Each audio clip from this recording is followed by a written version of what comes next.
Hello বন্ধুরা, good morning সবাইকে। পম্পার Bangla blog channel তোমাদের সবাইকে স্বাগতম। তোমরা কেমন আছো অবশ্যই কিন্তু জানিও। আর কি বলো তো, এত গরম পড়েছে তো সত্যি কথা বলতে কেউই ভালো নেই। তবুও এটা বলা কি বলবো, বলতে হবে, সেইটাই জন্য তোমাদেরকে বলা। সবাই জানি যে সবাই এত গরমে একদম মানে কি বলবো পুড়ে যাচ্ছে।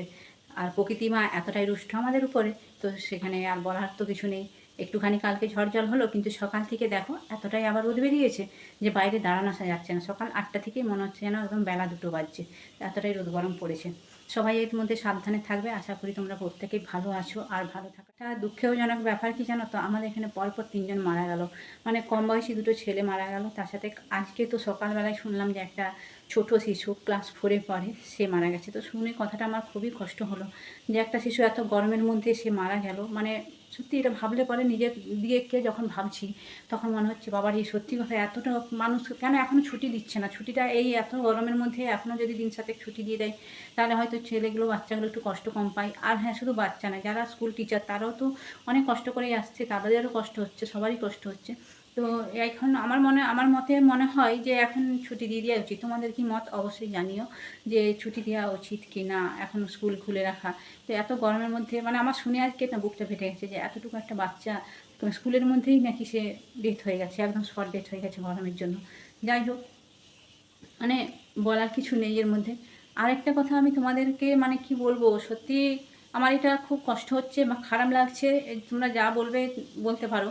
মানে আমার সত্যি খুব খারাপ লাগছে। আমি যাদের নতুন বন্ধু বানাচ্ছি, আর মানে যাদেরকে বন্ধু বানিয়ে তাদের ফুল ভিডিও ওয়াচ করে, বড় লং ভিডিও ওয়াচ করছি, তার সাথে 4টে 5টা শর্ট ওয়াচ করছি, তারপরে তাকে আমি বন্ধু বানিয়ে টাইম দিয়ে, এমনকি যে আমি শুধু কমেন্ট করে চলে আসছি তা নয়, টাইমার সেট করে তাদের ভিডিও দেখছি, তারপরে তাদের বন্ধু বানিয়ে আসছি এবং তাদেরকে বলে আসছি যে আমি তোমার বাড়িতে এসেছি, কমিউনিটিতে পোস্ট দিয়ে আসছি। তারা তো ব্যাক আমাকে দিচ্ছেই না। যাই হোক, ব্যাক দিচ্ছে না, তারপরে 7 দিন 10 দিন বলার পরে যদিও সে কেউ কেউ ব্যাক হয়তো দিচ্ছে, তখন তারা কি করছে, হয়তো আমার একটা শর্ট ভিডিওতে কমেন্ট শুরু করলো, মানে কি বলবো, লাইক কমেন্ট করে দিয়ে ভিডিওটা না দেখেই কয়েক সেকেন্ডের মধ্যেই তারা চলে যাচ্ছে। তো সেই সাবসগুলো তো সঙ্গে সঙ্গেই কেটে নিচ্ছে আমি যেটা দেখি।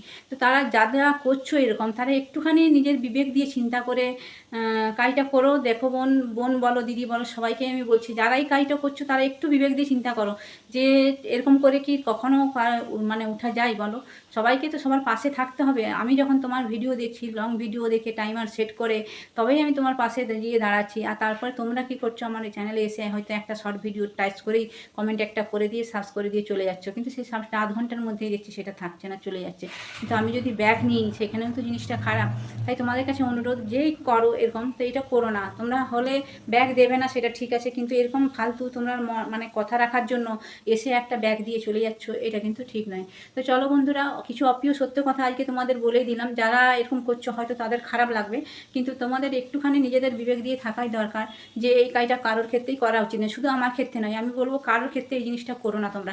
তাতে শুধু আমার ক্ষতি হচ্ছে এটা কিন্তু নয়, সবারই ক্ষতি হচ্ছে, তার জন্য তোমাদের নিজেদেরও ক্ষতি হচ্ছে। তাই প্লিজ ভিডিও যখন বন্ধুটা মানে যাকে ব্যাগ দিচ্ছ তার একটা লং ভিডিও দেখো, দেখেই তাকে ব্যাগ দাও আর পাশে থাকার চেষ্টা করো। আমি তো হ্যাঁ, আর আমি আরেকটা কথা তোমাদেরকে এখন বলছি, আজকে ভিডিওটা হয়তো একটু লং হয়ে যাবে, কিন্তু তোমরা একটু অ্যাডজাস্ট করে নিও। তো সবাই ভাবছো যে হয়তো দিদি আমার ভিডিও দেখছে না বা আমার ভিডিও দেখছে না, কিন্তু দেখো একটা ভিডিও যখন ছাড়ি হয়তো 20টা 25টা 40টা এরকম কমেন্ট আসছে, কিন্তু 40 জনের ভিডিও তো আমি দেখতে পারবো না একদিনে।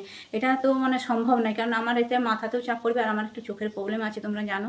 যাই হোক, আমি ভিডিও চালিয়ে অনেক সময় যে টাইমার সেট করে দিয়ে চলে যাই, কিছু করার থাকে না, টাইমার সেট করে দিই যে আমি এই ভিডিওটা তোমার ওয়াচ করে দিলাম। আরেকটা কী জিনিস জানো তো, মানে কি বলবো, যে দেখবো সেটা আমার পক্ষে সম্ভব হচ্ছে না, কারণ আমার বাড়িতে ওয়াইফাই নেই। 1 নম্বর কথা হচ্ছে আমার বাড়িতে ওয়াইফাই নেই। আমি ওয়াইফাই দিয়ে নেট আমার মানে ফোনে মাত্র সীমিত 2 GB নেট। এবার তার মধ্যে আমাকে নিজেকে ভিডিও হয়তো আমি এখন আগে 10 মিনিটের ভিডিও ছাড়তাম, এখন আমি 5 মিনিট করে ভিডিও ছাড়ছি, কারণ দেখছি যে 10 মিনিটের ভিডিও ছাড়লে 1 GB নেট ওখানে চলে যাচ্ছে। তারপরে 1 GB আর কতটুকু ভিডিও দেখবো, কারো লাইভ জয়েন করা, কারো আমার নিজের লাইভ করা, নিজের ভিডিও দেওয়া এবং তার সাথে সবার ভিডিও দেখা। সেই কারণে দিদি বোন ভাই প্রত্যেকে বলছি তোমরা কেউ রাগ করো না। আমি প্রত্যেকের বাড়িতে গিয়ে প্রত্যেকের ভিডিও আমি ওয়াচ করব, কিন্তু সব একসাথে আমি পারছি না, কারণ আমার নেটের ভীষণ সমস্যা।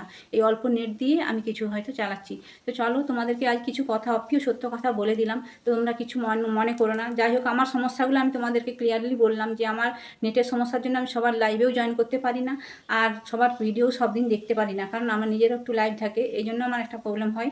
তো আমি চেষ্টা করি যতটা, যা আমার নেটটা থাকাতে যতক্ষণ থাকে তো ততক্ষণ আমি দেখে নেওয়ার চেষ্টা করি। আর একদিন ছাড়া লাইভ করি মানেই আমি সারাদিন তাদের ভিডিওগুলো চালিয়ে রাখি, যারা যারা আমার মানে পাশে আছো তাদের ভিডিওগুলো দেখার আমি চেষ্টা করি, সবাইকে ওয়াচ দেওয়ার টাইম চেষ্টা করি। চলো আজকে তো আমি সকাল থেকে কি করছি তোমাদের সাথে দেখে দিই। আর এই যে দেখছো নাইটিটা, এটা হচ্ছে অনেক পুরনো নাইটি, জানো তো। এইটা আমি মানে রং খেসটে গেছে বলে না, এই নাইটিটা আমি তুলে রেখে দিয়েছিলাম, কারণ এত গরমে তো মনে হচ্ছে যেন নতুন নাইটি পরার থেকে এই পুরোনো নাইটিটাকে আবার বের করে পরা শুরু করেছি। তোমরা কে কে এরকম করো বলো? এত গরমে সত্যি কথা আমি একদম নতুন নাইটি পরতে পারছি না, সেই জন্য এই পুরোনো মানে নাইটিটাকে আবার বের করে করছি।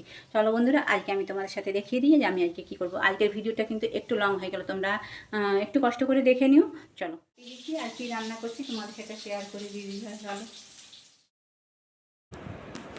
এই যে দেখো আমি এখানে চালটা ধুয়ে দিচ্ছি, মানে চালটা তো জানো একটু ভিজিয়ে রাখি আমি আধ ঘন্টা আগে থেকে, তো চালটা ধুয়ে নিচ্ছি। আর ভাত তো বসিয়েছি কুকারের মধ্যে, কারণ কুকারে ভাতটা হলে আমার একটু সুবিধা হয়, কারণ অনেকক্ষণ তো টাইম লাগে ভাত হতে, সেই জন্য আমি কুকারেই করি ভাতটা, বড় কুকারেই ভাতটা করি। আর হ্যাঁ, যখন অল্প থাকে তখন হয়তো দুজনের হলে পরে ছোটো কুকারে করি। আর আজকে তোমার দাদাকে অনেক বলে কয়ে দেখো অল্প সবজি আনিছি, এই যে আলু নিয়ে এসছে, কী কী সবজি এনেছে দেখো, আলু, লাউ ডাঁটা আর কুমড়ো নিয়ে এসেছে, এবার কুমড়োটা আগেই বের করে রেখেছি। আর এই যে পেঁয়াজ, আদা, রসুন আর তোমার বেগুন, মানে লাউ ডাঁটা বেগুন আলুর ঝোল করবো, কুমড়োর তরকারি আর মাছ নিয়ে এসছে সাথে। মানে অনেক বলার পরে না এই আজকে অল্প সবজি নিয়ে এসছে, মানে কী আর বলবো বলো, বলার কিছু নেই, যখনই যাবে গাদা গাদা সবজি নিয়ে চলে। আর কী বলো তো, ওই সবজিগুলো রাখতে ভীষণ প্রবলেম হয়, যেহেতু ফ্রিজ নেই সেহেতু ওই ঝুড়ির মধ্যে রেখে কাপড় চাপা দিয়ে এইভাবে রাখতে হয়। তো আমি মাছটা ভাজতে ভাজতেই যে লাউ ডাঁটাগুলো কাটতে শুরু করে দিয়েছিলাম, আর এইদিকে তো ভাত হচ্ছে তোমরা দেখতেই পাচ্ছ। তো চলো বন্ধুরা, আজকে মানে অনেকটাই হয়তো কথা বলে ফেলেছি, অনেক কিছু যদি ভুল বলে থাকি তার জন্য তো আমি সরি বলে দিচ্ছি আগের থেকেই তোমাদের কাছে।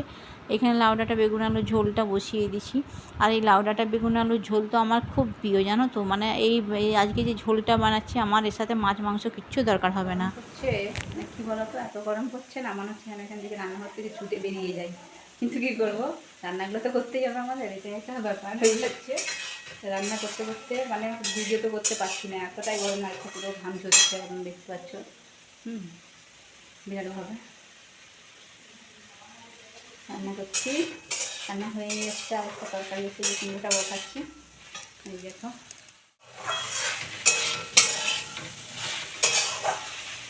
পারবো না এটা একদম, রান্নাটা করে নিই। আমার রান্না কমপ্লিট হয়ে গেছে, আর দেখো ঘামে পুরো স্নান করে গেছি, মাথাটা তো পুরো ঘামে মনে হচ্ছে পুরো ভিজেই গেছে। মানে আজকেই শ্যাম্পু নিলাম, চুলগুলো জানো তো মানে সেই ঘামে একদম সেই চিটচিট করছিলো, যেন মনে হচ্ছিলো কত নোংরা হয়েছে, মানে ঘামে নুনেতে একদম চুলগুলো চিটচিট করছিলো। তো সেই জন্য আজকে শ্যাম্পু নিয়ে নিয়েছিলাম স্নান করেছিলাম যখন, আর তার মধ্যে আবার এই যে স্নান করলাম, এই রান্না করলাম, রান্না করার জন্য একদম পুরো ঘাম ভিজে গেছি। চলো আজকে তো রান্না কী হয়েছে তোমাদের দেখিয়েছি, তাও আরেকবার দেখিয়ে দিই। আর আজকের ব্লগ এখানে শেষ করছি। আর যদি ভালো লেগে থাকে তাহলে অবশ্যই লাইক কমেন্ট শেয়ার করো, আর নতুন বন্ধুদের বলবো সাবস্ক্রাইব করে আমার পাশে থেকে যে বেল আইকনটি অন করে রেখো, যাতে তোমরা নতুন ভিডিও দিলেই তোমাদের কাছে চলে যায়। যে লাউ ডাঁটা বেগুন কাঁচকলা আলুর ঝোল হয়েছে, খুব পাতলা পাতলা করে, গরমে না এরকম ঝোলটা খেতে খুব ভালো লাগে। মানে এই ঝোলটা দিয়ে আমার তো আজকে আর কিচ্ছু লাগবে না, এই ঝোল দিয়ে আমি খেয়ে নেবো পুরোপুরি। আর এই যে কুমড়োর তরকারি হয়েছে দেখতে পাচ্ছ, আর এখানে যে মাছ হয়েছে, তো এই আজকের মেনু। আর ওটা তো ভাত আছে তোমরা জানোই, ব্যাস। আজকের মতো ব্লগ এখানে শেষ করছি, তোমরা সকলে ভালো থেকো, সুস্থ থেকো, আবার একটি কাল নতুন ব্লগের সাথে তোমাদের সাথে দেখা হবে, ততক্ষণ তোমরা ভালো থেকো। আজকের মতো টাটা।